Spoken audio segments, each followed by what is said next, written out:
싸우며 그 외아들 우리 주 예수 그리스도를 믿사오니 이는 성령으로 잉태하사 통정녀 마리아에게 나시고 본디오 빌라도에게 고난을 받으사 십자가에 못 박혀 죽으시고 장사한 지 사흘 만에 죽은 자 가운데서 다시 살아나시며 하늘에 오르사 전능하신 하나님 우편에 앉아 계시다가 저희로서 산 자와 죽은 자를 심판하러 오시리라. 성령을 믿사오며 거룩한 공예와 성도가 서로 교통하는 것과 죄를 사하여 주시는 것과 몸이 다시 사는 것과 영원히 사는 것을 믿사옵나이다. 아멘. 김옥경 권사님 대표 기도하시겠습니다.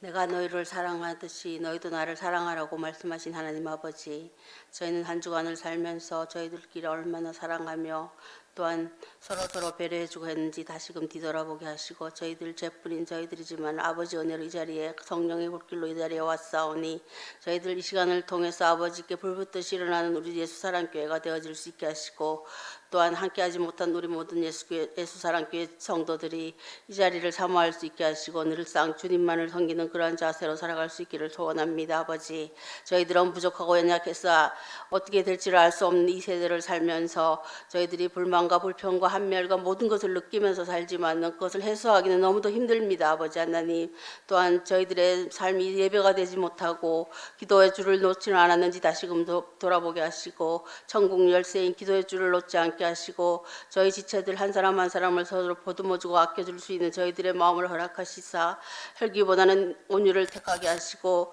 언제나 주님 전에 나와서 기도할 때에 그 기도에 따라 살아갈 수 있게 하시고, 목사님의 말씀을 먹음으로 말미암아 그것이 실천으로 옮겨질 수 있게 하시고, 저희들의 삶이 아버지 앞으로 나왔을 때에 부족함이 없게 하시고 주님 안에서 하나 되게 하여 주시옵기를 간절히 소원합니다. 아버지, 특별히 우리 교회 모든 한우들이 있습니다. 한우들을 한 사람 한 사람 지켜주시되 그 사람들이 정말 아버지 앞으로 나와서 모든 것을 회개하고 아버지 앞에 모든 것을 내려놓을 때 그 병마가 아버지 곁쳐질 줄로 믿습니다. 아버지, 그 영혼들을 불쌍히 여기시고 아버지 앞으로 인도하여 주시옵시고, 그들이 올바로 주님을 따랐을 때에 그 주님이 주는 축복을 누릴 수 있는 그러한 희망도 주시고 기적도 주시고 정말 영적 기상도가 높아지는 그런 아름다운 교회로 성장할 수 있도록 아버지 인도하여 주시옵소서.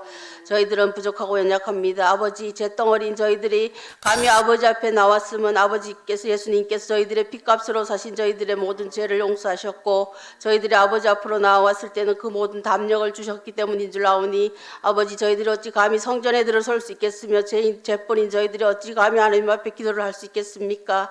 아버지, 불쌍히 여겨 주시옵소서. 온전히 주님께 맡겨진 삶이 되어지게 하여 주시옵시고, 모든 것을 아버지께 의논함으로 말미암아 그 모든 것이 아버지 앞으로 학답받는 시간이 될 수 있기를 허락하여 주시옵시고, 우리 목사님 단위에 세우셨사오니 그 말씀이 저희들의 생활에 정말 삶의 지표가 되게 하시고, 한 주간 살아가는데 큰 힘과 용기와 희망을 주시는 그런 은혜로운 말씀이 될 수 있게 하시고, 저희들은 그것을 모든 것을 아멘으로 받아들여서 저희들의 정말로 온전한 삶이 천국에 이르는 그날까지 최선을 다해서 주님의 자녀답게 살아갈 수 있게 도와주시옵소서. 아버지, 모든 것을 주님께 의탁드리오며 예수님의 이름으로 기도 올려옵나이다.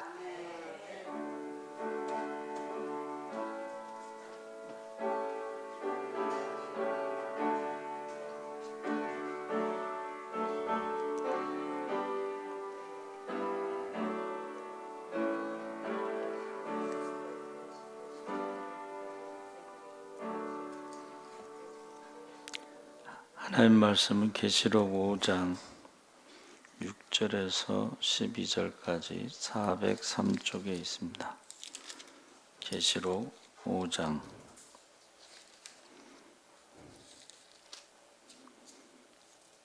6절에서 12절까지 말씀 우리 다 같이 읽겠습니다. 내가 또 보니 보좌와 내 생물과 장로들 사이에 한 어린 양이 서 있는데 일찍이 죽임을 당한 것 같더라. 그에게 7 뿔과 7 눈이 있으니 이 눈들은 온 땅에 보내심을 받은 하나님의 7 영이더라. 그 어린 양이 나와서 보좌에 앉으시니 오른손에서 두루마리를 취하시니라. 그 두루마리를 취하심에 네 생물과 24장로들이 그 어린 양 앞에 엎드려 각각 검은고와 향이 가득한 금 대접을 가졌으니 이 향은 성도의 기도드리라. 그들이 새 노래를 불러 이르되 두루마리를 가지시고 그 인봉을 떼기에 합당하시도다. 일찍이 죽임을 당하사 각 족속과 방언과 백성과 나라 가운데에서 사람들을 피로 써서 하나님께 드리시고 그들로 우리 하나님 앞에서 나라와 제사장들을 삼으셨으니 그들이 땅에서 왕 노릇하리로다 하더라. 내가 또 보고 들음에 보좌와 생물들과 장로들을 둘러선 많은 천사의 음성이 있으니 그 수가 만만이요 천천이라. 큰 음성으로 이르되 죽임을 당하신 어린 양은 능력과 부와 지혜와 힘과 존귀와 영광과 찬송을 받으시기에 합당하도다 하더라. 아멘. 할렐루야. 성령 강림 주일, 성령의 은사에 대해서 오늘은 성령의 사역에 대해서 말씀을 나누려고 합니다. 명품에는 짝퉁이 많다고 가짜 성령 운동, 가짜 성령 사역을 우리는 어떻게 분별해낼 수 있는가? 그것은 두 가지로 성령과 그리고 성령의 은사에 대해 제대로 아는 것이다. 가짜 성령 운동을 분별하려면 성령이 누구인가, 성령의 은사가 무엇인가. 여기서 무엇인가라는 말은 어떤 성격인가 이런 뜻입니다. 그래서 성령은 누구신가? 성령이 행하시는 본질적인 사역과 이것을 잘 모르기 때문에 귀신이 행하는 것을 성령 사역으로 따라갈 수가 있습니다. 진짜 성령이 누구신지, 그분의 사역이 진짜인지를 구분하는 기준이 있는데 그것은 성경이 기준이 돼야 된다. 그러니까 성경에 없는 성령의 사역, 성령의 은사, 성령의 운동은, 성경이 없는 것은 위험하거나 가짜거나 그렇게 말할 수가 있습니다. 성령은 누구신가 했을 때에 성령하고 생각나는 것은 은사나 예언 그리고 치유를 생각하지만 그것은 성령님의 본질적인 사역이 아니다. 그래서 은사라는 뜻은 선물이라는 뜻이기 때문에 선물이라는 것은 받아도 되고 받으면 좋고 안 받아도 구원하고는 상관이 없죠. 그 본질적인 사역은 뭐냐? 바로 예수님에 대해서, 구원에 대해서 우리에게 가르치고 깨닫고 인도하고, 이것이 본질적인 성령이 하시는 일이고, 성령의 은사는 선물이기 때문에 받으면 좋고 안 받아도 상관이 없고, 그런데 성령이 누구인가를 정확하게 본질적인 걸 모르면 가짜 성령 운동에 속을 수가 있다 하는 것입니다. 그래서 성령에 대해서 잘못 이해하면 이 성령, 삼신, 성부, 성자, 성령 세 가지 신을 섬기는 것으로 삼신론이라고 해서 잘못 오해할 수가 있습니다. 기독교는 유일신이죠. 근데 그것을 잘못 알고 세 가지 신을 섬기는 것이다, 이렇게 잘못할 수가 있다는 거죠. 그래서 본질적으로 성령이 누구인가를 잘 알아야지 가짜 성령 운동을 구분할 수 있는데 20세기, 21세기에 지금 빈야드 운동, 한국의 목사님들이 비행기 타고 엄청나게 갔죠. 거기 빈야드 운동은 이제 뭐 이상한 동물 울음소리 내고 뒤로 자빠지고 이상한 행동을 하는데, 이거는 가짜 성령 운동으로, 성경에 성령 받고서 동물 울음소리 내는 건 없습니다. 그렇죠? 성령 받은 사람이 동물 울음소리 내고 동물들이 하는 이상한 핵에 망측한 일들 하고 막 뒤로 자빠지고 뭐 이런 것들은 가짜라는 거예요. 신사도 운동도 마찬가지예요. 신사도 운동도 지금도 예언의 사역이 계속돼야 된다고 그래가지고 기도를 많이 해서 예언의 은사가 있으면 얼마나 좋겠어요. 근데 가짜 예언을 하는 거예요. 기계적으로 자판기처럼 돈 집어넣으면 나오듯이 그렇게, 그 가짜라는 것을, 성경이 없는 그런 것들을 이야기하고 있습니다. 그래서 우리가요, 성령의 본질적인 것은 우리가 성경에 그러한 것들이 나오는가를 살펴보면 금방 알 수가 있다. 그래서 방언이나 예언 같은 성령의 은사를 사모하거나 병이 들어 병을 치료해 보기 위해 갖가지 은사 사역을 하는데 쫓아다니는데, 이 성령 하면 뭐 기름 부음, 임파테이션, 뒤로 넘어지는 거, 머리나 손과 몸을 막 흔드는 거, 진동이라고 그러고, 몸 어딘가가 막 뜨거워지고, 손에 금가루가 막 나타나고, 이빨이 금이빨로 변하고, 입신하고, 예언하고, 환상을 본다고 생각하지만 대부분의 사역은 가짜고 귀신이 주는 것이다. 성경에 없는 것들은 위험하거나 가짜거나. 그래서 성경을 많이 읽어야 된다는 것이 굉장히 중요합니다. 여러분, 성령을 빙자하여 귀신들도 얼마든지 이상한 일들을 할 수가 있습니다. 귀신도요, 병을 고쳐요. 귀신도요, 막 하늘에서 불이 내려오게 할 수도 있어요. 그러니까 거기에 속으면 안 되고, 성령은 누구신가 해서 성령이 성경에 활동하신 것을 우리가 보면, 창세기에는 천지창조에 동참하셨고, 사사기에 가서 성령에 대한 호칭이 처음으로 여호와의 영이라고 불렸습니다. 그리고 예수께서는 성령을 아버지의 영이라고 하셨고, 사도행전이나 서신서에서는 성령은 아들의 영이라고 하고 그리스도의 영이라고 하고, 그래서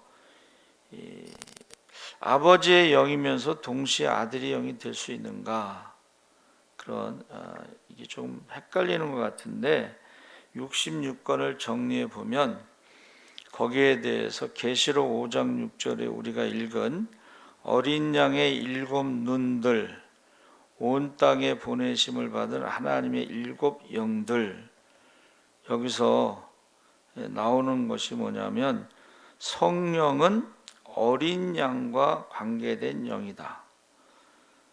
성령을 어린 양의 7 눈들이라고 표현했다.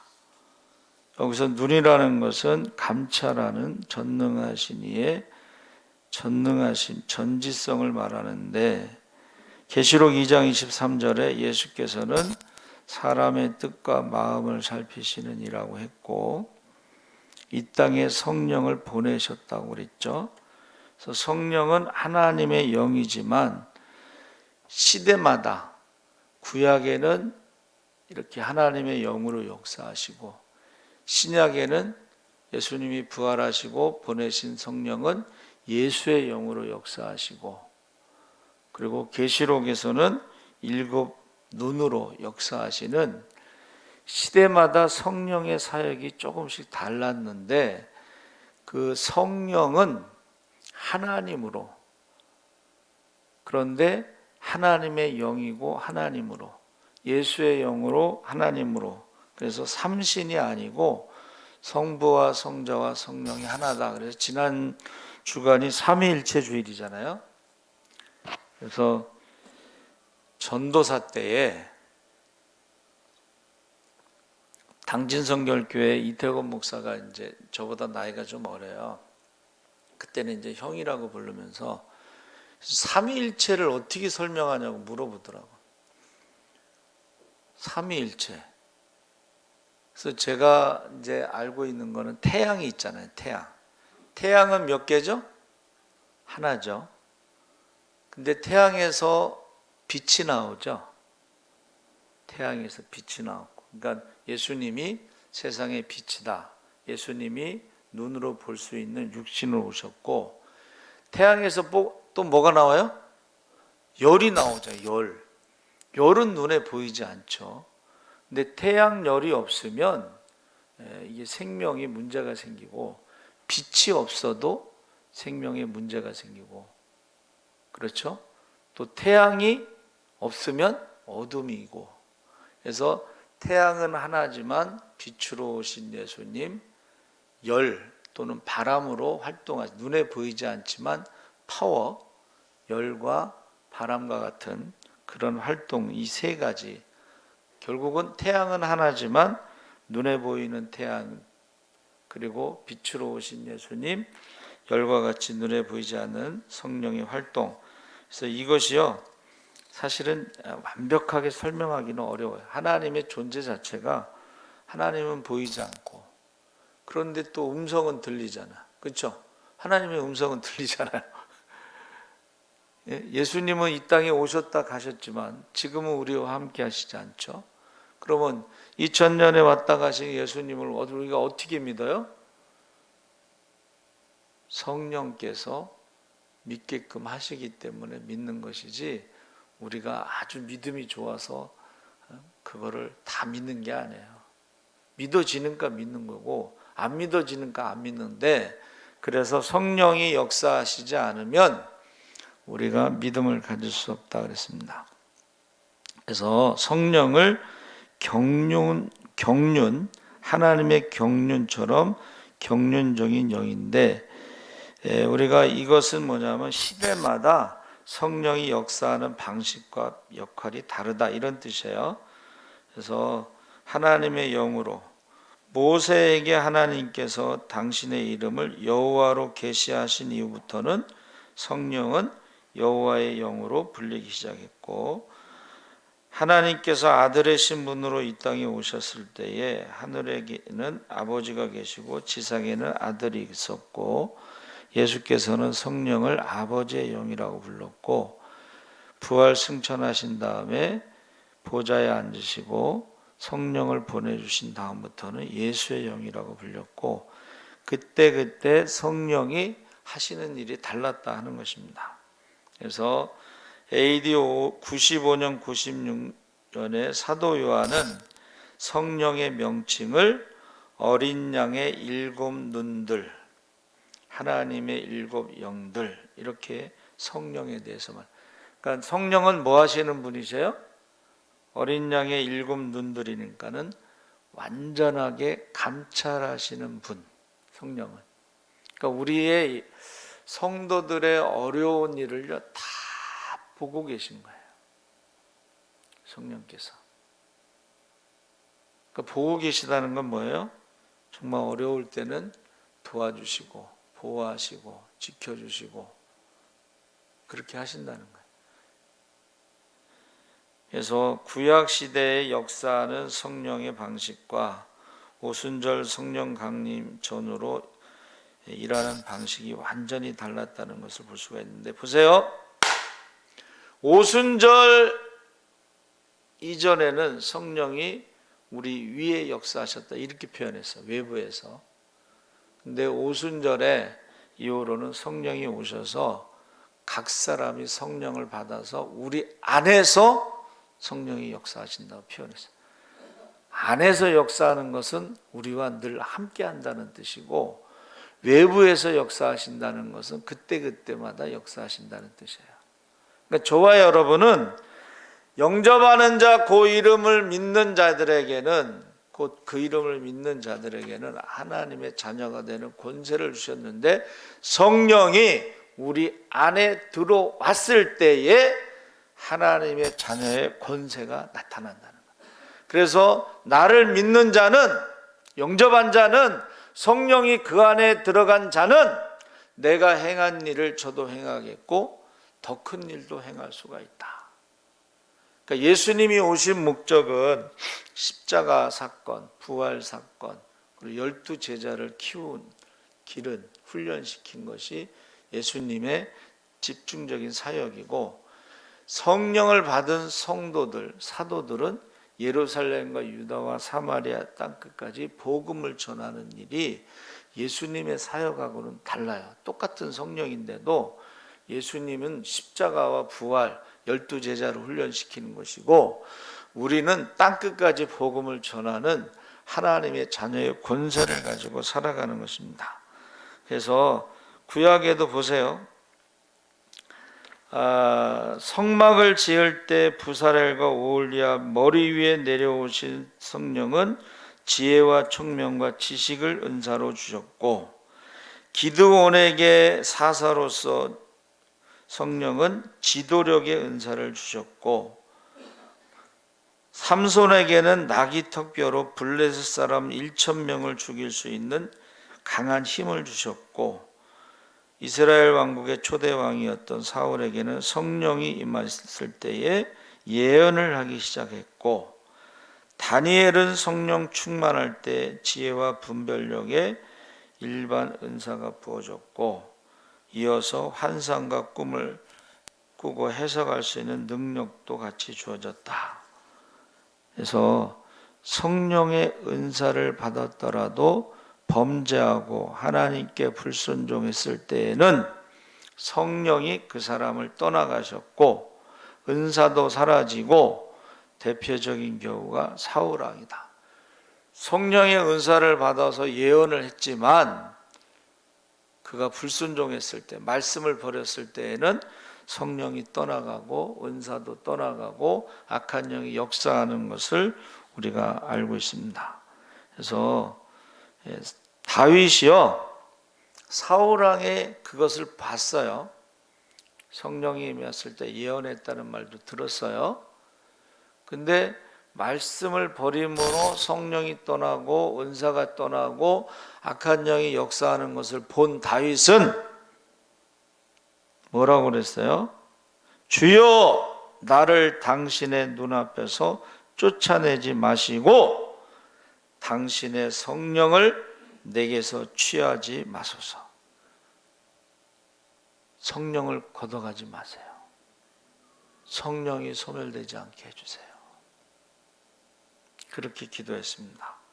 그래서 성령이 역사하시는 방법은 사람 위에 머물러 있는 것이 아니라 사람 속에 들어오셨기 때문에 사람의 영과 하나가 되어 사람이 죽기까지 떠나가지 않으시고, 구약에는 어떤 특정한 사람에게만 내려오는 것이 아니라 구약처럼 누구든지 회개하고 예수를 영접하는 자에게는 성령께서 오시어 그 사람 속 안으로 들어가셨고, 구약에는 은사를 하나님께서 주신 것만 받을 수 있었지만, 지정된 사람만 받을 수 있었지만, 오순절 이후에는 누구든지 구하는 자에게 성령의 은사가 주어지기 시작했습니다.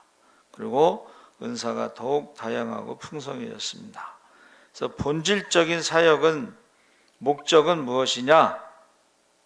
은사가 아니고 본질적인 것은 뭐냐?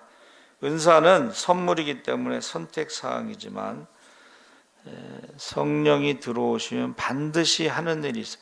성령께서 우리 안에 들어오시면 반드시 하는 일, 그게 뭐냐? 요한복음 14장에서 16장까지 나와 있는 말씀인데, 예수님이 누군지를 증거하고 그분이 하신 말씀을 생각나게 하기 위해 오셨다. 깨우쳐 주시려고. 우리가 성경을 읽어도 잘 모르잖아요. 근데 성령이 임하시면 예수님이 누구신가를 알게 하신다는, 깨닫게 하신다는. 그래서 예수님이 나 때문에 죽으셨구나. 그걸 깨닫는 순간부터 십자가를 볼 때마다 막 울게 되는 거예요. 그가 찔림은 허물 때문이고, 그가 상함은 죄악 때문이고, 그가 징계를 받음으로 평안을 누리고, 그가 채찍에 맞음으로 나음을 입었도다. 그러니까 성령 받고서 십자가의 은혜, 예수님이 누구신가를 깨달으면 그렇게 운다 그래요. 그렇게 막 눈물이 나온다 그래요. 그래서 오늘 이 교회에 어떤 분이 전도를 해서 갔는데 가자마자 막 눈물이 막 쏟아지는 거예요. 자기도 왜 눈물이 나는지도 모르고 막 눈물이 쏟아지고, 그것을 그 사람이 직업이 카피라이터인데 막 쪄낸 찐빵, 처음 은혜를 경험했을 때 그렇게 막 눈물이 막 하염없이 흘러요. 그래서 제가 일주일 동안 막 울은 적이 있어요. 예수님이 기뻐하셨느냐? 그 질문에 한 번도 예수님이 기뻐하시는 것을 생각도 안 해봤는데 갑자기 그 질문이 팍 오니까는 막 눈물이 쏟아지기 시작하는데 어떻게 할 수가 없어. 여러분, 우리가 무슨 일을 하든지 이게 하나님이 기뻐하시는 일인지 예수님이 기뻐하시는 일인지 아무 생각 없이 대부분 이제 그렇게 신앙생활할 때가 많죠. 성령께서 오시면 깨닫게 하신다. 요한복음 8장 24절, 28절, 58절에 보면 우리말 성경이나 영어 성경은 아무리 뒤져보아도 예수께서 자신을 나는 스스로 있는 자니라고 번역된 적이 없어요. 그 시대는 그 번역을 못했어요. 근데 헬라어 원문 성경에는 나는 스스로 있는 자니라는 말이 나와요. 나는 스스로 있는 자가 누구예요? 모세가 당신은 누구십니까? 한 그 질문에 답이죠. 그래서 오늘날에 예수님에 대해서 안다는 것이 성령께서 오신 첫 번째 목적이에요. 두 번째는 성령께서 죄와 의와 심판에 대해 세상을 책망하기 위해서 오셨다. 이게 본질적인 것이 바로 죄에 대해서, 심판에 대해서, 천국과 지옥에 대해서 여러분 회개의 영이 임하잖아요. 이게 성령이 임할 때에 회개의 영이 임하면 이 죄에 대해서, 심판에 대해서, 지옥에 대해서 막 두려움과 공포 때문에 길거리 가다가도 엎드려서 통곡하고 막 회개하고 자빠지고, 우리 부흥회 할 때 옛날에 보면 막 회개의 영이 임하면 막 대굴대굴 굴러가면서 막 그렇게 회개하는 사람이 있었어요. 옛날에는. 요즘에는 부흥회 자체가 없어졌으니까 회개의 영이 뭔지도 모르고 회개가 뭔지도 모르고, 회개가 뭔지 모르는 사람 많잖아요. 그렇죠? 근데 지옥이 보이는 거야. 여러분, 지옥이 보이면 거기서 가만히 있을 사람이 없어요. 니느웨 성에 회개의 영이 임했을 때에 왕으로부터 동물까지 베옷을 입고 금식하면서 회개할 수 있었던 것은 하나님의 심판에 대해서 그 두려움을 느꼈기 때문에 그게 가능한 거예요.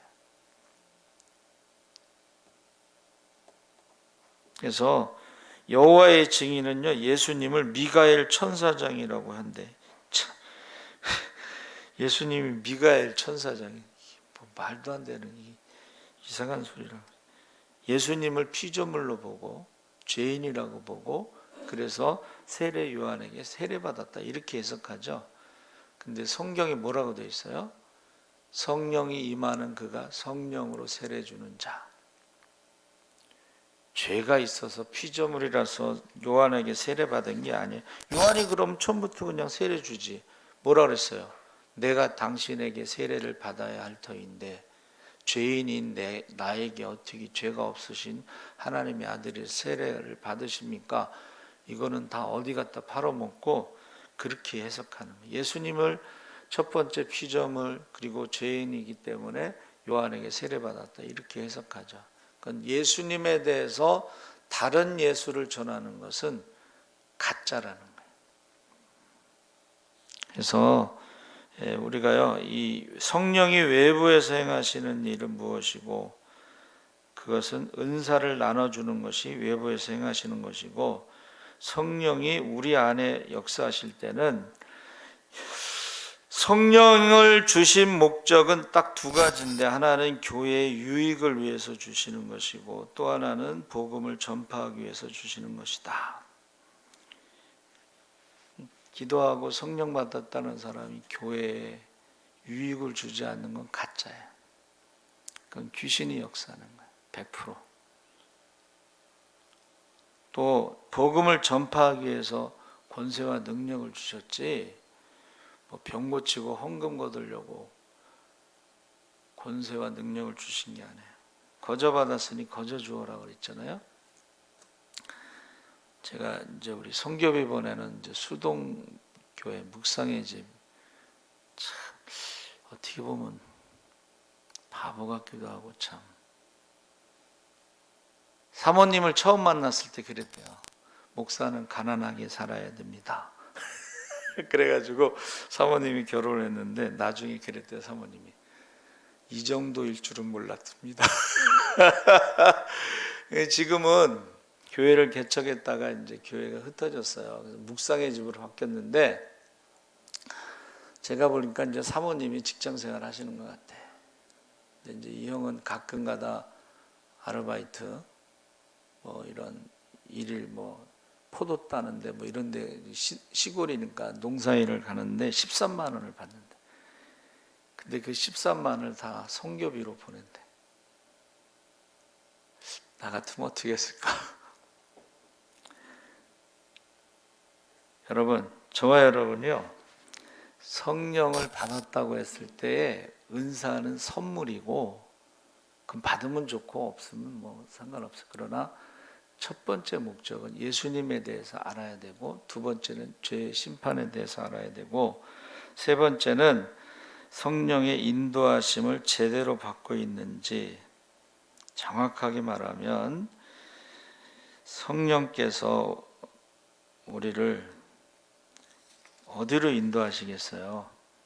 세상으로 인도하시겠어요? 성공으로 인도하시겠어요?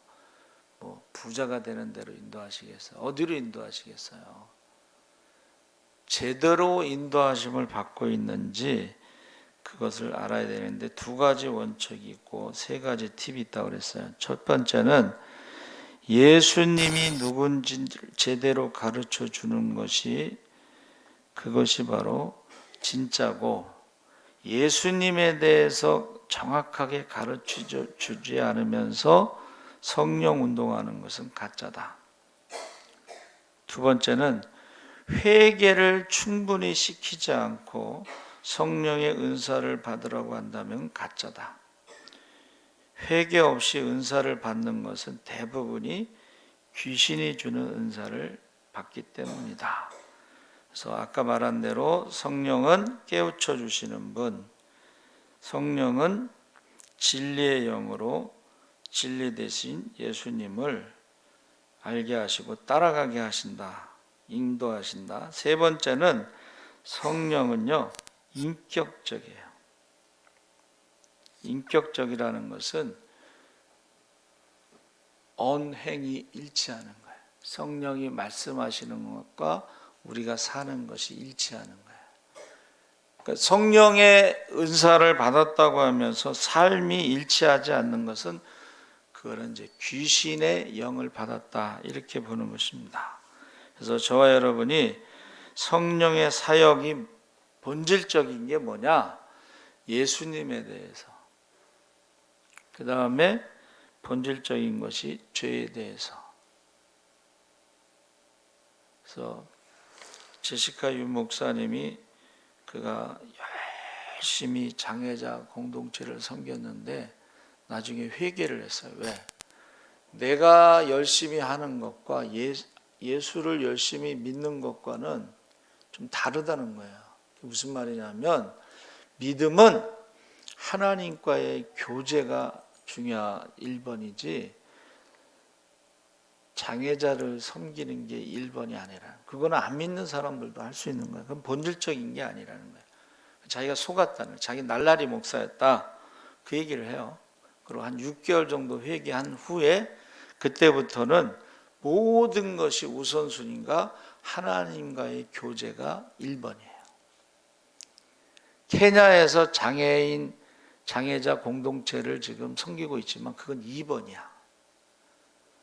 저와 여러분이 신앙생활할 때 1번이 뭐예요? 하나님과의 교제의 시간이에요. 그분이 많은 이제 설교를 하시는데, 하나님이 생각하시는 좁은 길과 우리가 생각하는 좁은 길은 다르다. 그래서 여러분 신앙생활할 때 1번이 뭐예요? 하나님과의 교제.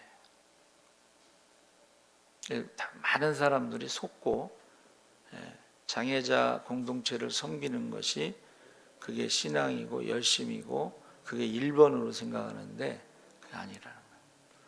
제가 말씀드렸죠? 장애자를 섬기는 것은 믿지 않는 사람도 할 수도 있고 타종교에서도 할 수가 있고 하나님과 전혀 상관이 없어도 할 수 있는 일이에요. 그러나 하나님과의 교제는 믿음이 없으면 하나님과 교제할 수가 없어요. 하나님께 기도하고 하나님께서 응답하시고 하나님이 기뻐하신 일이 무엇이고, 심리학에서 쓰는 말 중에 가장 안 좋은 말이 뭐냐면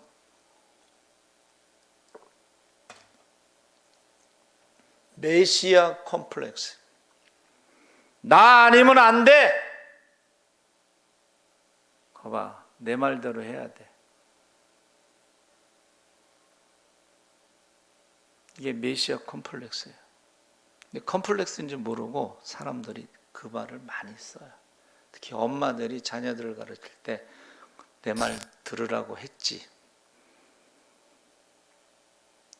그게 메시아 컴플렉스라는 건데, 나 외에 다른 신은 없다. 자기가 하나님이야. 이게 굉장히 큰 착각이에요. 내 말대로 해가 아니라 하나님 말씀대로 해. 하나님 말씀대로 해라고 해야지 내 엄마 말대로 해. 이거는 메시아 컴플렉스예요. 자식을 망치는 거예요. 엄마가 신이 되는 거예요. 엄마가 하나님 되는 거예요. 그래서 전에 말씀드렸죠? 다 하나님과 같이 되려고, 가정에서 하나님과 같이 되려고, 엄마도 하나님과 같이 되려고 그러고, 아빠도 하나님과 같이 되려고 그러고, 자식도 하나님과 같이 되려고, 자기 마음대로 하려고, 하고 싶은 대로 하고, 그러면 가정이 어떻게 되겠어요? 어떤 분이 이런 말을 했어요. 여러분, 지옥을 만드는 가장 간단한 방법은 가장 가까이 있는 사람을 미워하면 됩니다.